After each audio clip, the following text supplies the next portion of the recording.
We can't be going into this game feeling lax at all. Just because, they lost a couple games in the Big Ten to good teams. It doesn't mean that we can go in there thinking it's going to be a cakewalk. We'd be fools to go in there and think it's going to be easy. You got to expect it to be tough. How do you prepare for they may play three different quarterbacks? I don't know if Edwards is playing or do you prepare differently for them? Yeah, we prepare.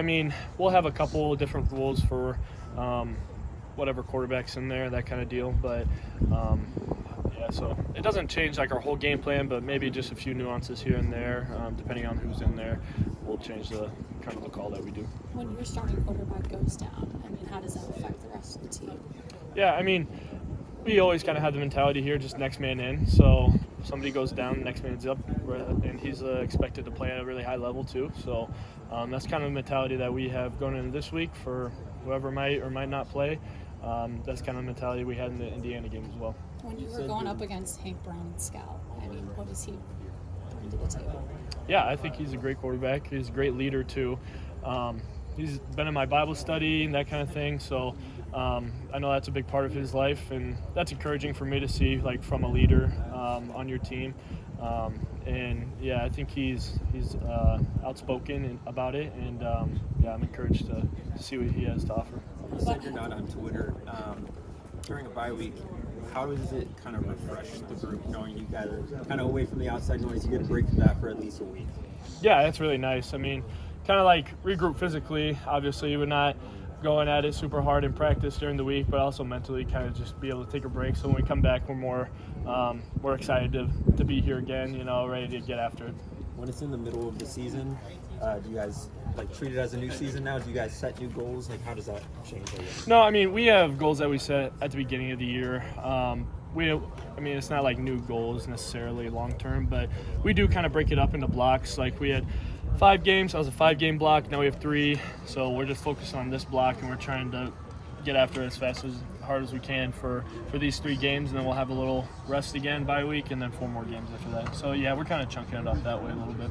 You got the quad box open on this bye week Saturday? Are you watching every college football game you can? No, actually, I didn't really even get to watch that much. I went to my wife's hometown and watched the high school football game. My little brother was playing, so that's what I was doing. I didn't even watch that much college football. How refreshing is that to just kind of get away from the game completely and not let it just your own playing? Yeah, it's really nice. Just kind of regroup mentally, and so when we come back, you're ready to go, focused. What's it like for you? I know there's been kind of a change in dialing up the pressure by Phil. Does that change things for you as a guy who's in the middle of the defense, getting after the quarterback kind of regularly? Or Yeah, I would say. It's a lot of fun when we're running pressures, but you have to earn the right to get those situations. You can't be running a bunch of pressures when it's 3rd and 2. You know what I'm saying? So we got to get them to that position first, and then we can earn the right to rush the passer and all that. But yeah, it's been a lot of fun. I think we're getting after the quarterback well, and it's very encouraging to see. Last week, Coach Phil Parker said that even on those 4th and short stops, everyone wasn't perfect. When you look at a play where it's a huge momentum shifting play, and it seems from the outside that it was a perfect play from the defense. What is there to improve on those kinds of stops? Yeah, he talks about that with us too, and kind of what he means by that is those 4th and short, but really could be any play. Big spark plays that happen. Usually it's because of somebody's outstanding effort and them just really getting after it. The fundamentals, the technique might not be exactly perfect, or you might not be exactly right in your gap or whatever, but if you're going and you're giving 100% effort, then that's how those big plays typically happen. So that's kind of, I think, what he's talking about with that.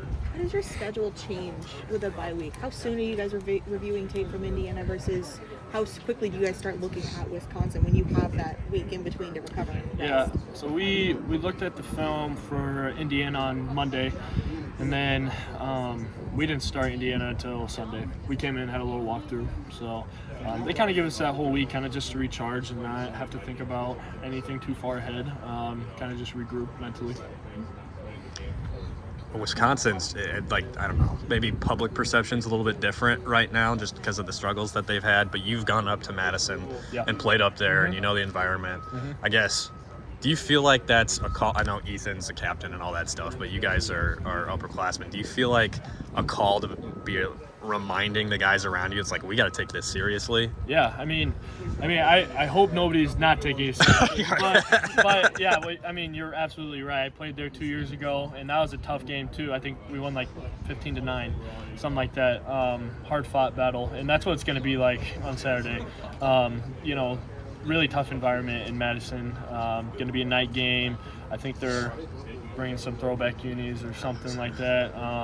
And yeah, kind of the mentality that their team has going into this. I know they've been thinking about this game for a long time. They've had this one circled on the calendar for a long time. So if we show up and we're lackadaisical at all, they're gonna be ready to go. So we have to not just match that, but we have to exceed that and play at the level that we know we can play at as well. You mentioned that they've had this game circled for a while. Back during big time like media days in Vegas, they were talking about their opportunity to come up and play you guys again after last year. How much of like them knowing that far back that they're going to be ready to go and try and redeem themselves after last year, how much of that is kind of a reminder for you guys? Like their reputation's not their reputation outside's not great right now, but they're gonna be hungry. Yeah, like you said, they're going to be hungry for sure. Yeah, we just have to be ready to go and play at the level that we know we can play at, and not just like preparing during the week, but being ready to go when the ball is kicked off, and you know, playing at the level that we know we can play at. And then for Thanks, Aaron. you guys have